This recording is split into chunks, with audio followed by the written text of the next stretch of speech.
ஹல்லேலூயா. கர்த்தருடைய பரிசுத்த நாமத்திற்கு மகிமை உண்டாவதாக. இன்னைக்கும் ஏசப்பா நம்ம ஒருவருக்கும் கொடுக்கிறதான நல்ல வார்த்தை எபிரேயர் 11வது அதிகாரம் 6வது வசனம். விசுவாசம் இல்லாமல் தேவனுக்கு பிரியமாயிருப்பது கூடாத காரியம். ஏனென்றால் தேவனிடத்தில் சேருகிறவன் அவர் உண்டென்றும் அவர் தம்மை தேடுகிறவர்களுக்கு பலன் அளிக்கிறவர் என்றும் விசுவாசிக்க வேண்டும். ஆமேன். அவரை தேடுகிற பிள்ளைகளுக்கு இன்றைக்கு அருமையான தேவனுடைய பிள்ளைகளே, நீங்கள் கர்த்தரை தேடி ஏசப்பாவை தேடி நீங்கள் எந்த ஒரு காரியம் செய்தாலும் அப்படி தேடும்போது எனக்கு ஒரு பலன் உண்டு என்று நீங்கள் விசுவாசிக்கணும். கர்த்தரிடத்தில் சேருகிறவன் முதலாவது அவர் உண்டென்று விசுவாசிக்கணுமா? அடுத்து நான் தேடும்படி நான் என்ன காரியத்தை செய்தாலும் ஏசப்பா எனக்கு அதில் ஒரு நல்ல ஒரு பலனை வைத்திருக்கிறார் என்று விசுவாசிக்க வேண்டும். இங்கு பிரச்சனையே அவிசுவாசம்தான்.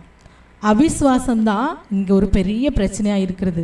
விசுவாசத்தால் தான் இப்படிப்பட்ட நல்ல பலனை கர்த்தர் தருவார். ஆனால் இன்றைக்கு பிசாசோடைய ஆயுதமாய் இந்த அவிசுவாசம் இருக்கிறது. ஆனால் ஏசப்பா அவருடைய பிள்ளைகளுக்கு கொடுப்பது விசுவாசம் என்கிற ஆயுதத்தை. இன்றைக்கு அருமையான தேவனுடைய பிள்ளைகளே, அந்த அவிசுவாசம் நம்ம இடத்தில் இருக்கும் என்றால் அதனால நம்ம எதையும் சாதிக்க முடியவே முடியாது. இன்றைக்கு கர்த்தரை தேடும்படி நீங்கள் என்ன காரியங்கள் செய்கிறீர்களோ, இன்னைக்கு ஏசப்பாவை தேடும்படி அவரிடத்தில் சேர்ந்து என்ன செய்கிறோம்? நல்ல வேதத்தை எடுத்து படிக்கிறோம், ஜெபிக்கிறோம், அடுத்து ஆலயத்துக்கு போகிறோம். இப்படிப்பட்டதான காரியங்கள் எல்லாம் ஏசப்பாவை தேடி. சொல்லப்போனால் இந்த மாதிரியான நல்ல வார்த்தைகள், ஏசப்பாவுடைய வார்த்தைகளை கேட்பதும் கூட அவரை தேடும்படி அவரிடத்தில் சேர்ந்து வந்திருக்கிற உங்களையும் சொல்லலாம். நீங்களும் கூட இன்னைக்கு அவரை தேடும்படி தான் இந்த நிகழ்ச்சியை அருமையாக நீங்கள் பார்த்து கொண்டிருக்கீங்க. இப்படி அவரிடத்தில் சேரும்படி அவரை தேடி வருகிற உங்களுக்கு கட்டாயம் ஒரு பலனை அவர் அளிப்பார் என்று நீங்கள் என்ன செய்யணும்? விசுவாசிக்க வேண்டும். ஆமேன். நான் இன்னைக்கு ஏசப்பாவை தேடி என்னென்ன காரியம் செய்தாலும் அதில் ஒரு பலனை கர்த்தர் நிச்சயம் எனக்கு தருவார் என்று விசுவாசிக்க வேண்டும். பலனளிப்பார் என்று விசுவாசிக்க வேண்டும். அவர் உண்டு என்றும் விசுவாசிக்க வேண்டும். விசுவாசம் இல்லாமல், இப்படிப்பட்ட விசுவாசம் இல்லாமல் ஏசப்பாவுக்கு நான் பிரியமாய் இருக்கிறேங்கிறது கூடாத காரியம். எபிரேயர் 11:1 நம்ம பார்ப்போம் என்றால், விசுவாசமானது நம்பப்படுகிறவைகளின் உறுதியும் காணப்படாதவைகளின் நிச்சயமாய் இருக்கிறது. விசுவாசம் நம்பப்படுகிறவைகளின் உறுதி. நம்ம எதை நம்பிட்டு இருக்கிறோமோ அதோடைய உறுதியும் காணப்படாதவைகள். நீங்கள் இதுவரைக்கும் நீங்கள் கேட்டு பெற்றுக்கொள்ளாத, கேட்டு காணப்படாத எல்லா ஆசீர்வாதமான காரியங்கள் எதுவாக இருந்தாலும் எல்லாவற்றிற்கும் காணப்படாதவைகளின் நிச்சயமாய் இருக்கிறதாம். நம்பப்படுகிறவர்களின் உறுதியும் காணப்படாதவர்களின் நிச்சயமாய் இருக்கிறதாம். அப்படிப்பட்ட அந்த நிச்சயமான அந்த காரியத்தை கர்த்தர் எனக்கு கொடுப்பார் என்று சொல்லி என்ன செய்யணும்? நீங்கள் காணாமல் இருந்தாலும் அதை குறித்து என்ன செய்யணும்?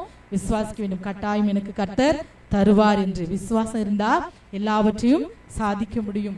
மார்க் 11:24 எவைகளை ஜெபத்திலே எவைகளை நாம் கேட்டுக்கொள்கிறோமோ, மார்க் 11:24 வசனத்தை நாம் எடுத்து வாசிப்போம் என்றால் அதில் வேதம் இவ்வாறாக சொல்கிறது, ஆதலால் நீங்கள் ஜெபம் பண்ணும்போது எவைகளை கேட்டுக்கொள்வீர்களோ அவைகளை பெற்றுக்கொள்வோம் என்று விசுவாசிங்கள், அப்பொழுது அவைகள் உங்களுக்கு உண்டாகும் என்று சொல்கிறேன். நீங்கள் ஜெபம் பண்ணும்போது எவைகளை கேட்டுக்கொள்வீர்களோ அவைகளை பெற்றுக்கொள்வோம் என்று விசுவாசிக்க வேண்டுமோ. அப்படி விசுவாசித்தால் அவைகள் இந்த நாளில் உங்களுக்கு உண்டாகுமாகவே.